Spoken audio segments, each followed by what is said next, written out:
আসসালামু আলাইকুম রহমতুল্লাহ। আজকে আমরা আলোচনা করব খাবার অপচয় খাদ্যের বরকত তুলে নেওয়া হয়।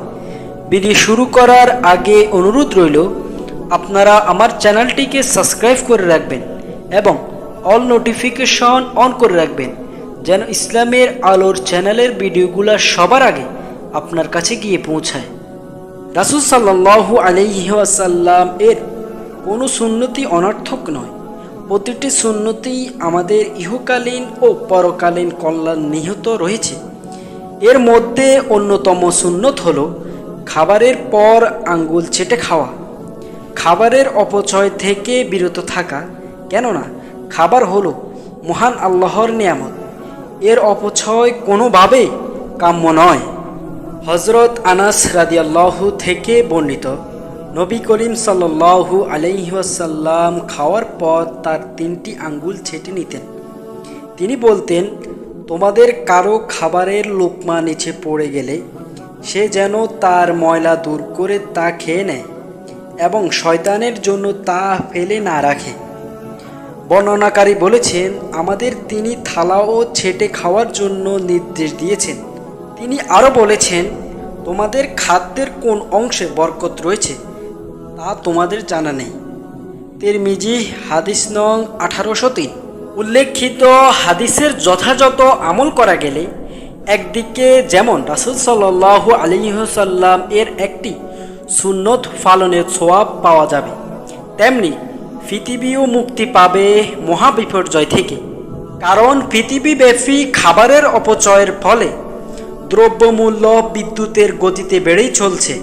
জাতিসংঘের খাদ্য ও কৃষি সংস্থার FAO ঘোষণা অনুযায়ী পৃথিবীর মোট উৎপাদিত খাদ্যের প্রায় 1/3 অংশ অপচয় হয়, যার পরিমাণ বছরে প্রায় 130 কোটি টন।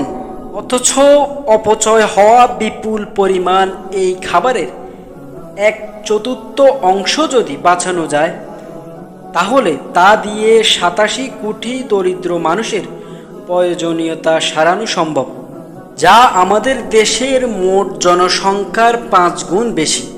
পৃথিবী জুড়ে অনাহারে দিন কাটায় কোটি কোটি মানুষ, অথচ উন্নত ও উন্নয়নশীল দেশগুলোর অপচয় হওয়া খাদ্যগুলো চলে যায় ডাস্টবিনে কিংবা নর্দমায়। শুধু ব্যক্তিগত পর্যায়েও খাবারের অপচয় হয় না, বিভিন্ন পর্যায়ে পণ্যের মান বিবেচনা করতে গিয়ে নষ্ট করা হয় প্রচুর খাদ্য। FAO মহাপরিচালক গ্রাসিয়ানো ডি সিলভা জানান, বিশ্বে যে পরিমাণ খাদ্য অপচয় হয় তা সুইজারল্যান্ডের সারা বছরের মোট জাতীয় উৎপাদন বা GDPর সমান। তাই তো পবিত্র কোরআনে আল্লাহ তাআলা অপচয়কারীকে শয়তানের ভাই বলে ঘোষণা করেছে। পবিত্র কোরআনে আল্লাহ তাআলা ইরশাদ করে বলেছেন, অপচয়কারী শয়তানের ভাই। অপচয়কারীদের স্বয়ং আল্লাহ তাআলা পছন্দ করে না। ফলে অপচয় ও অপব্যয়ের কারণে মানুষের জীবন থেকে বরকত কমে যায়। এর ফলে মানুষের ধন সম্পদ ক্রমান্বয়ে কমে যায়। তাই আসুন আমরা রাসূলের এই সুন্নতের উপর গুরুত্ব সহকারে আমল করে জীবনকে ধন্য করে খাবারের অপচয় না করে আত্মীয় স্বজন ও অনাহারী মানুষের পাশে দাঁড়াই। এটা মহান আল্লাহ তাআলার হুকুম।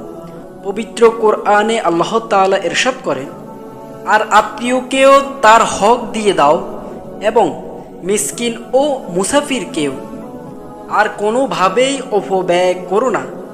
আপনাদের কাছে যদি ইসলামের আলোর চ্যানেলটির ভিডিওটা ভালো লেগে থাকে তাহলে চ্যানেলটি সাবস্ক্রাইব করে দিবেন, অল নোটিফিকেশন অন করে দিবেন এবং একটি কমেন্ট করবেন, শেয়ার করবেন।